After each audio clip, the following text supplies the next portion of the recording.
ನಾವು ಹೋರಾಟ ಮಾಡ್ತಾ ಇರೋದು ನ್ಯಾಯಯುತ ಹೋರಾಟ, ಭಾಳ ಜೀನಿಯನ್ ಹೋರಾಟ. ನಮ್ಮ ಡಿಮಾಂಡು ಭಾಳ ವೆರಿ ಸಿಂಪಲ್.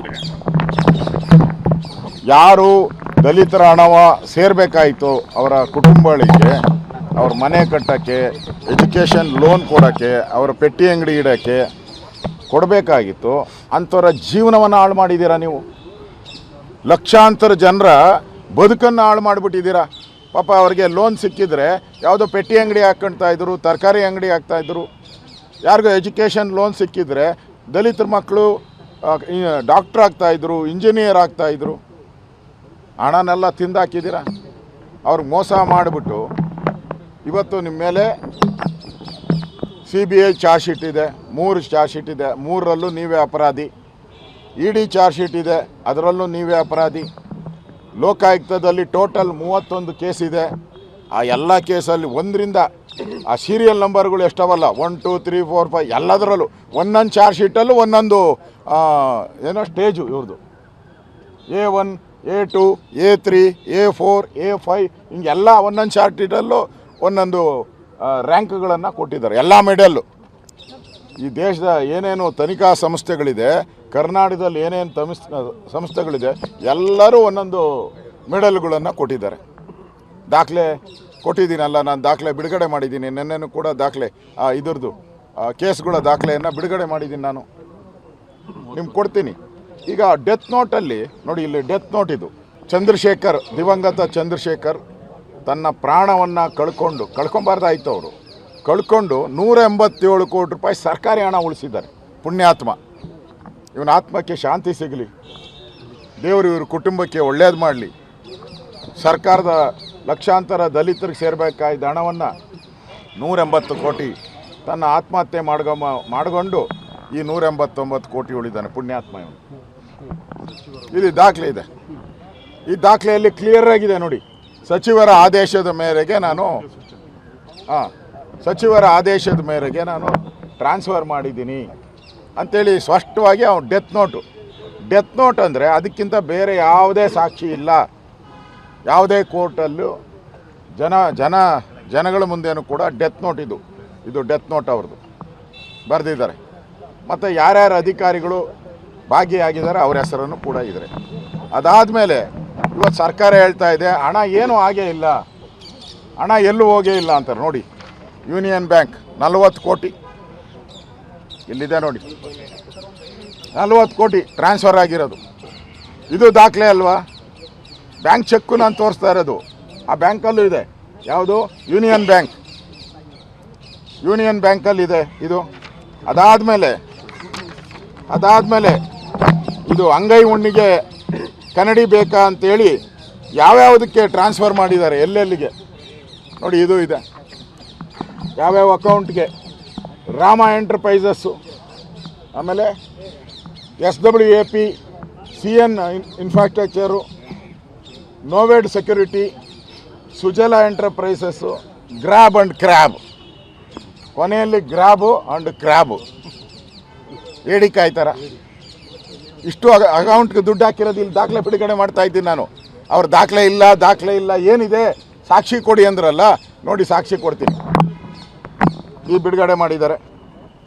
ಆಮೇಲೆ ಯಾವುದಾದ್ರೂ ಬುದ್ಧಿ ಇರೋ ಮನುಷ್ಯ ಮತ್ತು ಇಷ್ಟೊಂದು ಜನ IAS ಆಫೀಸರು ಅವ್ರಿಗೆ ಲಕ್ಷಾಂತರ ರೂಪಾಯಿ ಸಂಬಳ ಕೊಡ್ತೀರಿ, ನಮ್ಮ ಹಣ ಇಟ್ಬಿಟ್ಟು ನಾವೇ ಲೋನ್ ತಗೊತೀರಾ? ಯಾರನ ನೋಡಿ ಇಲ್ಲಿ ಮಾಡಿದ್ದಾರೆ. ವಾಲ್ಮೀಕಿ ನಿಗಮದಲ್ಲಿ ಹಣ ಡಿಪಾಸಿಟ್ ಮಾಡಿದ್ದಾರೆ. 50 ಕೋಟಿ ಹಣ ಡಿಪಾಸಿಟ್ಟು, 50 ಕೋಟಿ ಲೋನ್ದು.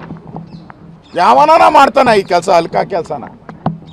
ನಮ್ಮ ಹಣ ನಾವು ಡಿಪಾಸಿಟ್ ಮಾಡಿ ಬಡ್ಡಿ ಎಷ್ಟು ಕೊಡ್ತಾರೆ ಅದಕ್ಕೆ? 4% 5%. ನಮ್ಮ ಲೋನ್ಗೆ ಎಷ್ಟು? 10% 12%. ಯಾವನ ಬುದ್ಧಿ ಇರೋನು ಈ ಕೆಲಸ ಮಾಡ್ತಾನೆ? ಇದು ಕಳಪೆ ಲೂಟಿ ತಾನೆ. ಅಂದರೆ ಟ್ರಾನ್ಸಾಕ್ಷನ್ನ ಮಿಸ್ಯೂಸ್ ಮಾಡಿ ಒಂದು ಕಡೆಯಿಂದ ಒಂದು ಕಡೆಗೆ ಟ್ರಾನ್ಸ್ಫರ್ ಮಾಡಿದ್ರೆ ಸರ್ಕಾರಕ್ಕೇನು ಗೊತ್ತಾಗಲ್ಲ, ಆಡಿಟ್ ರಿಪೋರ್ಟಲ್ಲಿ ಬರಲ್ಲ ಇದು ಅನ್ನೋದಕ್ಕೋಸ್ಕರ ಇದು ಮಾಡಿರೋ ಅಂಥದ್ದು ಇದು.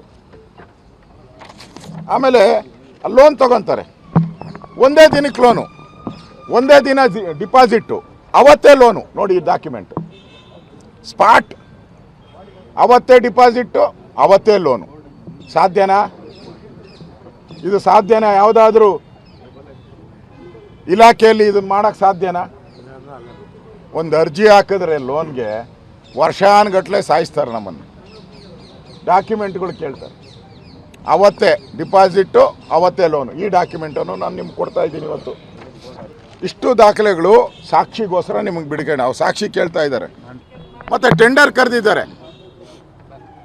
ಟೆಂಡರು ಅಂದರೆ ಲೋನ್ ಕೊಡ್ತೀರಿ, ಅವ್ರಿಗೆ ಎಕ್ವಿಪ್ಮೆಂಟ್ ಕೊಡ್ತೀರಿ, ದಲಿತರಿಗೆ ಸ್ಕಿಲ್ ಡೆವಲಪ್ಮೆಂಟ್ಗೆ ಹಣ ಕೊಡ್ತೀರಿ ಅಂಥೇಳಿ ಟೆಂಡರ್ ಕರಿಬೇಕಾಯಿತು. ಟೆಂಡರು ಕರೆದಿಲ್ಲ, ಹಂಗೆ ಕೊಟ್ಬಿಟ್ಟಿದ್ದಾರೆ. ವಿತೌಟ್ ಟೆಂಡರು ಅಮೌಂಟನ್ನು ಕಂಪನಿಗೆ ಕೊಟ್ಬಿಟ್ಟಿದ್ದಾರೆ. ಇಷ್ಟು ಕಂಪನಿಗಳು ಯಾರ್ಯಾರಿಗೆ ಈ ಹಣ ಹೋಯ್ತು 189 ಕೋಟಿ ಅಷ್ಟೂ ಆಂಧ್ರಾಗೆ ಹೋಗಿದೆ. ಯಾಕೆಂದರೆ ತೆಲಂಗಾಣದಲ್ಲಿ ಕಾಂಗ್ರೆಸ್ ಇತ್ತು. ತೆಲಂಗಾಣ ಚುನಾವಣೆ ಇತ್ತು. ಅಲ್ಲಿ ಕೇಂದ್ರದ ಕಾಂಗ್ರೆಸ್ ನಾಯಕರು ಹೇಳಿದ್ರು ತೆಲಂಗಾಣ ಚುನಾವಣೆಗೆ ಹೋಗಲಿ ಈ ದುಡ್ಡೆಲ್ಲ ಅಂತೇಳಿ. ಅಲ್ಲಿ ಡಿಸ್ಟ್ರಿಬ್ಯೂಷನ್ ಆಗಿದೆ. ಅಲ್ಲಿ ಪೆಟ್ರೋಲ್ ಬಂಕ್ಗಳಿಗೆ ಕೊಟ್ಟಿದ್ದಾರೆ, ವೈನ್ ಸ್ಟೋರ್ಗಳು ಕೊಟ್ಟಿದ್ದಾರೆ, ಬಾರ್ಗಳು ಕೊಟ್ಟಿದ್ದಾರೆ, ಬಸ್ ಟ್ರಾವೆಲರ್ಗಳು ಕೊಟ್ಟಿದ್ದಾರೆ, ಟೂ ವೀಲರ್ ಅಂಗಡಿ ಕೊಟ್ಟಿದ್ದಾರೆ. ಆಮೇಲೆ ಇನ್ನೊಂದು ಮಜಾ ಅಂತ ಹೇಳಿದ್ರೆ ಅದರಲ್ಲಿ ರೇಂಜ್ ರೋವರ್ 4 ಕೋಟಿದು ಕಾರು ತಗೊಂಬಿಟ್ಟವ್ರು. ಒಂದು ಲ್ಯಾಂಬರ್ಗಿ ಕಾರು ತಗೊಂಬಿಟ್ಟವ್ರು. ಒಂದು ನಾನೇ ತಗೊಂಡಿದ್ದಾರೆ. 40 kg ಚಿನ್ನ ತಗೊಂಡಿದ್ದಾರೆ. ಯಾರಪ್ಪನ ದುಡ್ಡೋ ಎಲ್ಲಮ್ಮನ ಜಾತ್ರೆ ಅಂತಾರಲ್ಲ, 40 ಕೋಟಿ ಚಿನ್ನ. ಇಲ್ಲಿ ದಲಿತರ ಮೈ ಮೇಲೆ 1 ಗ್ರಾಮ್ ಚಿನ್ನ ಇಲ್ಲ. ಇಲ್ಲಿ ಕರ್ನಾಟಕದಲ್ಲಿ ದಲಿತರ ಹತ್ರ 1 ಗ್ರಾಮ್ ಚಿನ್ನ ಇಲ್ಲ. ಆದರೆ ಇವರು 40 kg ಚಿನ್ನವನ್ನು ಪರ್ಚೇಸ್ ಮಾಡಿದ್ದಾರೆ. ಹೆಂಗೆ ಪರ್ಚೇಸ್ ಮಾಡಿದ್ರು? ಮಿನಿಸ್ಟ್ರ್ ಅನುಮತಿ ಇಲ್ದಿರ 189 ಕೋಟಿ ಹೆಂಗೆ ಹೋಗೋಕ್ಕೆ ಸಾಧ್ಯ? ಮತ್ತು 1,20,00,000 ಡೈರೆಕ್ಟಾಗಿ ಇವ್ರ ಕುಟುಂಬಕ್ಕೆ ಹೋಗಿದೆ. 1 ಕೋಟಿ ಚೆಕ್ ಮುಖಾಂತರ ಡೈರೆಕ್ಟಾಗಿ ಇವ್ರ ಕುಟುಂಬಕ್ಕೆ ಹೋಗಿದೆ. ಅವ್ರ ಕುಟುಂಬದವರು ಒಪ್ಕೊಂಡಿದ್ದಾರೆ. ಹೌದು, ನಮ್ಮ ನಾಗೇಂದ್ರ ಅವರೇ ಕೊಟ್ಟಿದ್ದು ನಮಗೆ ಅಂತೇಳಿ ಅವರು ಒಪ್ಕೊಂಡು ಅಪ್ರೂವಲ್ ಸಾಕ್ಷಿನೂ ಔಟಿದ್ದಾರಲ್ಲಿ. CBIನಲ್ಲಿ ಒಪ್ಕೊಂಡಿದ್ದಾರೆ, ನಾನು ಕೊಟ್ಟಿದ್ದು ನಿಜ, ನಾನು ಅವರ ಸಂಬಂಧಿ, ನನ್ನ ರಿಲೇಷನ್ನು, ಅವೆಲ್ಲ ಹೇಳೋಕ್ಕಾಗಲ್ಲ ಏನು ರಿಲೇಷನ್ನು ಅಂತ ಒಪ್ಕೊಂಡಿದ್ದಾರೆ. ಇಷ್ಟೆಲ್ಲ ಸಾಕ್ಷಿ ಇದ್ದರೂ ಕೂಡ ಅವನೊಬ್ಬನಿಗೋಸ್ಕರ ಇಷ್ಟು ಲೂಟಿ ಮಾಡಿ ದಲಿತರ ಅಮೌಂಟ್ ತಿಂದು ಒಬ್ಬನಿಗೋಸ್ಕರ ಇಡೀ ಸದನವನ್ನು ನಿಲ್ಲಿಸುವಂಥದ್ದು ಕಾಂಗ್ರೆಸ್ಗೆ ನ್ಯಾಯನಾ? ಇದು ನಾನು ಪ್ರಶ್ನೆ ಕೇಳ್ತಾ ಇದ್ದೀನಿ. ಇದು ನ್ಯಾಯವೇ? ಕಾಂಗ್ರೆಸ್ ಅವರೇ ಉತ್ತರ ಕೊಡಿ, ಇದು ನ್ಯಾಯವೇ? ದಲಿತರ ಅಮೌಂಟ್ ತಿಂದವನು ಬೇರೆ ಯಾರು ದಲಿತರಿಲ್ವಾ ಮಂತ್ರಿ ಮಾಡೋಕ್ಕೆ? ನಿಮ್ಮ ಹತ್ರ 16 ಜನ ಇದ್ದಾರೆ, 16 ಜನ ಇದ್ದಾರೆ, ಅವ್ರು ಮಾಡಿ. ಬಳ್ಳಾರಿಯವ್ರು ಮಾಡಬೇಕಾದ್ರೆ ಬಳ್ಳಾರಿಯಲ್ಲಿ ಮಹಿಳೆಯರು ಇದ್ದಾರೆ. ನೀವು ಹೆಂಗೂ ಮಹಿಳೆಯರು ಕೋಟಾನೇ ಕೊಟ್ಟಿಲ್ಲ. ನಮ್ಮ ಮೇಡಮ್ ಅವರು ಸ್ಟ್ರೈಕ್ ಮಾಡಿದ್ದೆ, ಮಹಿಳೆಯರು ಕೊಡಿ ಅಂತ ಮೇಡಮ್ ಅವ್ರು ಮಾಡಿದ್ರು. ಅದು ಸಾಲ್ವ್ ಆಗೋತತ್ತೆ. ಒಂದೇ ಕಲ್ಲಲ್ಲಿ 2 ಅಕ್ಕಿ ಹೊಡಿಬೋದು. ಮಾಡಿ, ಬೇಡ ಅಂದವ್ರು ಯಾರು? ನಾವೇನು ವಿರೋಧಿಗಳಲ್ಲ. ಇಷ್ಟು ಕೇಸ್ ಇದ್ದೂ ಅವನ್ನ ಸಪೋರ್ಟ್ ಮಾಡ್ತೀರಾ. ನಾಳೆ ನಾನು ಬಿಡುಗಡೆ ಮಾಡ್ತೀನಿ. ಸುಪ್ರೀಂ ಕೋರ್ಟ್ ಆರ್ಡ್ರ್ ಒಂದಿದೆ, ನಾನು ಸೋಮವಾರ ಬಿಡುಗಡೆ ಮಾಡ್ತೀನಿ. ಸುಪ್ರೀಂ ಕೋರ್ಟ್ ಆರ್ಡ್ರು ಎಂಥವ್ರನ್ನ ಮಂತ್ರಿ ಮಾಡಬೇಕು ಅಂತೇಳಿ ಸುಪ್ರೀಂ ಕೋರ್ಟ್ ಒಂದು ಆರ್ಡ್ರ್ ಕೊಟ್ಟಿದೆ. ಆರ್ಡ್ರನ್ನೂ ನಾನು ರಿಲೀಸ್ ಮಾಡ್ತೀನಿ. ಮತ್ತು ಹೇಳಿದ್ರಲ್ಲ ಯಾವುದು ಕೇಸೇ ಇಲ್ಲ ನೋಡಿ, charge sheet CBI charge sheet ಇದು. ನಾನು ಇಷ್ಟು ದಾಖಲೆ ಬಿಡುಗಡೆ ಮಾಡಿದ್ದೀನಲ್ಲ, ಇದ್ರ ಮೇಲೇನೂ ಇನ್ನು ಡೌಟಾ ನಿಮಗೆ? ಕೂಡಲೇ ಅವ್ರನ್ನ ವಜಾ ಮಾಡಿ ಸದನ ನಡೆಯೋಕ್ಕೆ ಅವಕಾಶ ಕೊಡಿ. ನಾವು ಬರದ ಬಗ್ಗೆ ಚರ್ಚೆ ಮಾಡಬೇಕು. ನಾವು ಈಗಾಗಲೇ JDS ಬಿಡದಿ ಬಗ್ಗೆನೂ ಚರ್ಚೆ ಮಾಡೋಕ್ಕೆ JDS ನಾವು ಕೂಡ ಮನವಿ ಮಾಡಿದ್ದೀರಿ. ಸದನ ನಡೀಲಿ ರೀ. ಒಬ್ಬರಿಗೋಸ್ಕರ ಇಡೀ ಸದನವನ್ನು ಯಾಕೆ ತಪ್ಪು ದಾರಿಗೆಳಿತೀರ? ನಾವು ತಯಾರಿದ್ದೀರಿ. ಇವತ್ತು ನಾನು ಹೇಳ್ತಾ ಇದ್ದೀನಿ, ಬರ ಘೋಷಣೆ ಮಾಡಿ, ಒಂದು 10,000 ಕೋಟಿ ಬರಕ್ಕೆ ರಿಲೀಸ್ ಮಾಡಿ. ನಿಮ್ಮ ಯೋಗ್ಯತೆ ಇದ್ದರೆ ಅಟ್ಲೀಸ್ಟ್ ಜಿಲ್ಲೆಗಳಿಗೆ ಒಂದು 500 ಕೋಟಿ ಆದರೂ ರಿಲೀಸ್ ಮಾಡಿ. ಇಲ್ಲ ಅಷ್ಟಾಗಲ್ಲ ಅಂದರೆ ಒಂದು 300 ಕೋಟಿ ಆದರೂ ಒಂದು ಜಿಲ್ಲೆಗೆ ರಿಲೀಸ್ ಮಾಡಿ. ಬರ ಘೋಷಣೆ ಮಾಡಿಲ್ಲ, ಹಣ ಬಿಡುಗಡೆ ಮಾಡಿಲ್ಲ. 1 ಕೋಟಿ ಜಿಲ್ಲೆ ಕೊಟ್ಟು ಪ್ರಧಾನಮಂತ್ರಿ ಪತ್ರ ಬರೀತಾರೆ ಅವರು, ಮಾಡಿಲ್ಲ. ನಮ್ಮ ಅಧ್ಯಕ್ಷರು ಹೇಳ್ತಾ ಇದ್ದಾರಲ್ಲ, ಒಂದೇ 1 ಕೋಟಿ ಕೊಟ್ಬಿಟ್ಟು ಅದೇನಲ್ಲಿ ಟಿಪ್ಸು ಕೊಡೋಕ್ಕಾಗಲ್ಲ. ಯಾಕಂದರೆ ಒಂದು ಜಿಲ್ಲೆಗೆ 1 ಕೋಟಿ ಅಂದರೆ ಎಷ್ಟು ತಾಲೂಕುಗಳಿವೆ? ಬೆಳಗಾವಿಯಲ್ಲಿ 18 ತಾಲೂಕಿದೆ. ಎಷ್ಟು ಬರ್ತದೆ ಅವ್ರಿಗೆ? ಇದರಿಂದ ರಾಜ್ಯದಲ್ಲಿ ದಲಿತರ ವಿರೋಧಿ ಸರ್ಕಾರ ಯಾವುದಾದ್ರೂ ಇದ್ದರೆ ಅದು ಕಾಂಗ್ರೆಸ್ ಸರ್ಕಾರ. ದಲಿತರ ವಿರೋಧಿ ಸರ್ಕಾರ ಕಾಂಗ್ರೆಸ್ ಸರ್ಕಾರ. ಲಕ್ಷಾಂತರ ದಲಿತರ ಹಣವನ್ನು ಲೂಟಿ ಮಾಡಿ ಒಬ್ಬ ವ್ಯಕ್ತಿಗೋಸ್ಕರ ಇಷ್ಟು ಕಾಂಗ್ರೆಸ್ ನಿಂತಿದೆ ಅಂದರೆ ಈ ಹಣ ವಾಲ್ಮೀಕಿ ಹಣ ಏನಿದೆ ಅದು ಕಾಂಗ್ರೆಸ್ ಜೇಬಿಗೆ ಹೋಗಿದೆ, ರಾಹುಲ್ ಗಾಂಧಿಗೆ ಹೋಗಿದೆ, ಕಾಂಗ್ರೆಸ್ ಪಾರ್ಟಿಗೆ ಹೋಗಿದೆ, ಕಾಂಗ್ರೆಸ್ ಎಲೆಕ್ಷನ್ಗೆ ಹೋಗಿದೆ. ಅದಕ್ಕೋಸ್ಕರ ಇವನು ತೆಗೆದ್ರೆ ಅವನ್ನೆಲ್ಲರ ಕತೆ ಬಿಚ್ಚಿಟ್ಬಿಡ್ತಾನೆ. ಆ ಬಿಚ್ಚಿಡ್ತಾರೆ ಅಂಥೇಳಿ ಇವತ್ತು ಕಾಂಗ್ರೆಸ್ ಅವರು ಹೋರಾಟ ಮಾಡ್ತಾ ಇದ್ದಾರೆ.